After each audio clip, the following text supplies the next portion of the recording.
Hello, today I'm opening up Blood of an Englishman. This is designed by Dan Cassar from Renegade Games. And okay, it's only 2 to 4 players, or sorry, 2 player. It plays in about 30 minutes, ages 10 and up. Okay, so let's take a look and see what's inside. Alright, so here's a rule book. 1-pager, folded to 8 pages. Yeah, it's a pretty easy game, so that's all it takes. Alright, now here are the cards. So here's a beanstalk, that's 4, that's another 4, 3. So the beanstalks are, I think, values 1 through 9. Here's the higher end of beanstalk. Yeah. Here's a 7. So the art is really pretty standard. The 2, it's green, which is kind of weird in that the bottom is actually more lit than the top. Because yeah, towards the higher end it gets darker and gloomier, but wouldn't you think that there's more sunlight up there? I don't know. So here's the bottom. Here's where the roots start taking place. So yeah, a lot of those cards. Now here are the treasures. So there's 2 golden treasures, 2 sacks of gold. Here's the goose, lay the golden egg. Here's a golden harp of sorts with candles around it. Another goose, harp. Now here are the giant cards. So fum, fo, fee, or fi and fee. 2 of those each. Then more cards. And here are the player aid cards. So 1 for Jack and the giant for each player. So Jack, he's a little guy. He's a little nimble. The giant, he's got canines. Wow, okay. He's got a nice belt. He must have won some kind of wrestling thing. So Jack has, his basic movements are moves. He can do 3 of these. Move from the front to the front, from the back to the front, or front of the beanstalk. Okay, not sure what that means.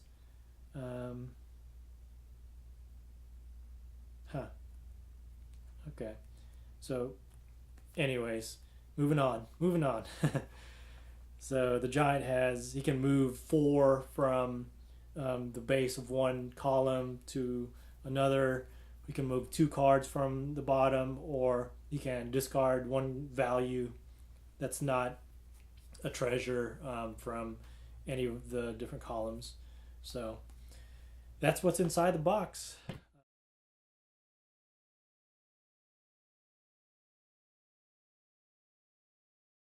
All right. Hello. Today we played Blood of an Englishman. This is a game by Dan Cassar from Renegade Games. It's a 2-player game. It's sort of like it's not really trick taking. It's it's ladder climbing. I'm just kidding. Quite literally, yeah. Just kidding. I don't even know what it. Yeah, it's asymmetric action selection. Right. Yeah, something like that. Yeah. Yeah, quite literally ladder climbing for Jack. Yeah. And ladder destroying for the giant. Yeah. Yeah. Yeah, this is a game that plays in 30 minutes, ages 10 and up, 2 players only, and it's basically like you say, asymmetrical. Jack trying to get 3 different treasures, and the giant trying to stop him. Right. Some of the this was my first playthrough of it, but you taught me the game. Right. Yeah, it was my 3rd or 4th playthrough of it. Yeah. Played it a few times. It's been a while, but yeah. I mean, I thought it was, after a couple turns, you'll learn the rules. It's Yeah. fairly easy. A couple things that you might forget, or like at least I did, is that one action where you can take from the back to the front for Jack. Right. So Jack has what? Take a card from the back, put it to the front. He has, yeah. So he's trying to create three beanstalks. There's cards 1 through 9. Yeah. A number of times each equal. There's 1 through 9, and then treasures. So he's wanting to create beanstalks that go in sequential order, in ascending order, like 1, 2, 4, 7, 8, 9. Right. And then a treasure. So yeah, you can take from the front of the there's 5 columns, so you can take from the front of one of those columns and add to your beanstalk. From the back of one of those columns and add to the beanstalk. And then front to front. Front to front. And I forget if it was front to back or back to front, but one of the two. Yeah. Because you can't do the other. Right. So you can take from the back to the front, but not from the front to the back. Yeah. And then, of course, you can build up your ladder, your beanstalk. Yeah.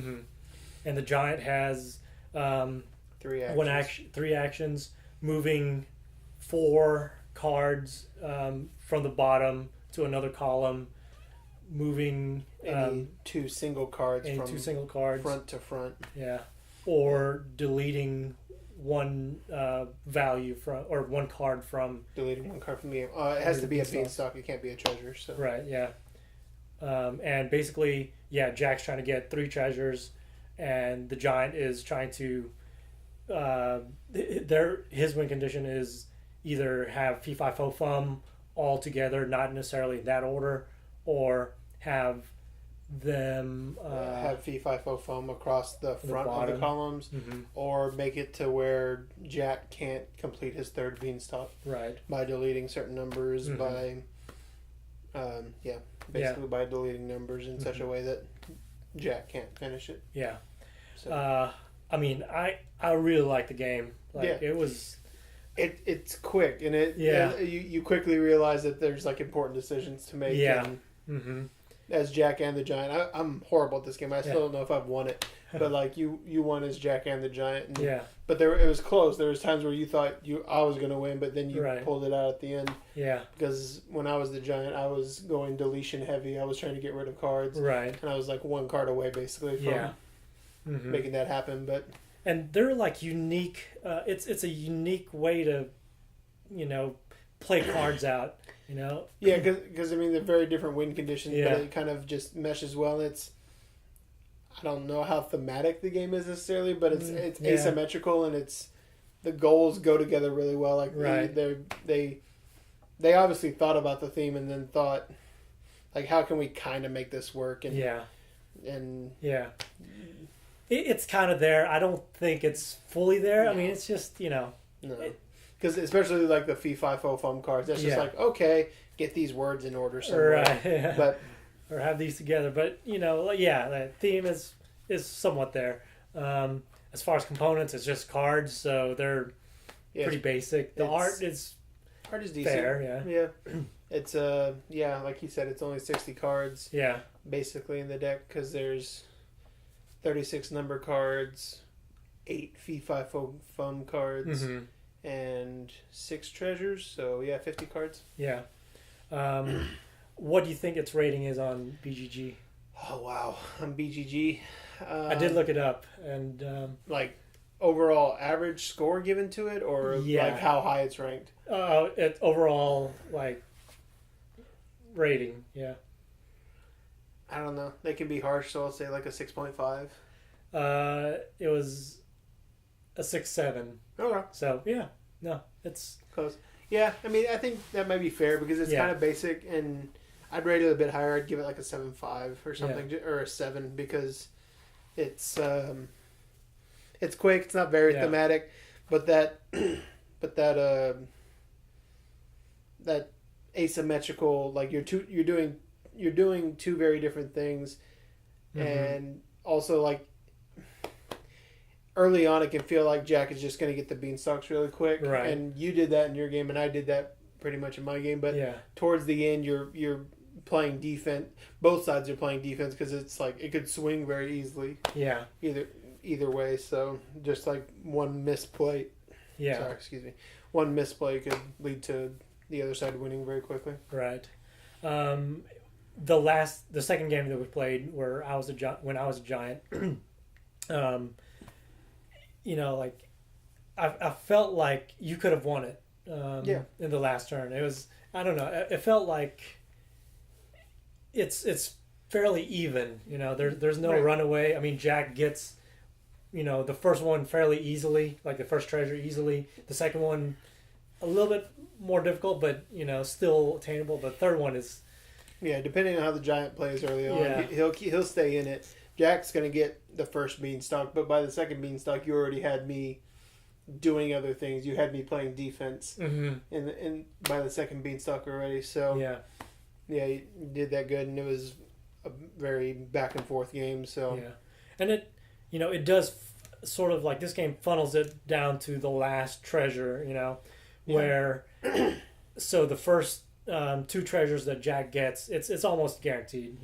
Almost, but. As you take, how many cards for each new value did you say there were? 4? So there's 4 1s, 4 2s, 4 3s, all the way up to 9. Okay, so like, let's say you got 2 of the 4 7s, 8s, or 9s, and you start off your last treasure, midway through like a 3 or 4. I mean, that's where where you have to look out for, and that's when it's. And that's where I kind of got started, because I was trying to remember what you had taken with your cards, and I knew you had taken some 7s, so I killed off the 7s really quickly. Yeah. And I was hoping to get the 8s. Yeah. But... So as Jack, you kind of have to, I guess, try to, if it's for your first or second treasure, you kind of want to start low, 1s or 2s. Right. You don't want to. You don't want to have. Well, you don't want to have too many.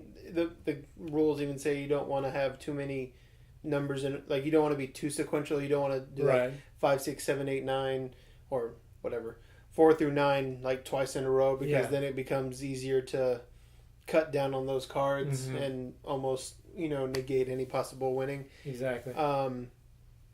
But also you don't want to hit on the same number necessarily, or how can I say this, on multiple numbers multiple times.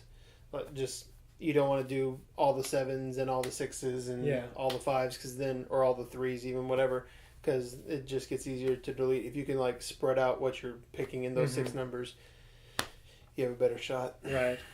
I think this, I don't know what it retails for, but $10 maybe. Yeah, 10 to 15, I'd say. Yeah, not much more than that. Any more than that would be a little high. But I think it's priced well for how much game is in it. It's a small box.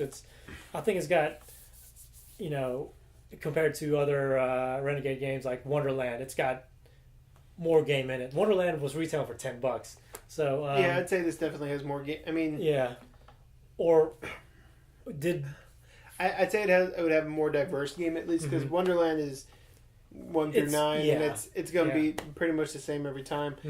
But with this, with the way the cards come out and where the treasures land and the fee, fi, fo, fum and all that, each game is going to be very different. And I don't think anybody who plays this is ever going to play it just once. I think most people who want to play it will be like, okay, I was Jack, let me try being the giant now. Like, you're going to want to automatically either try it again because, like, okay, now I understand what I'm doing a little more.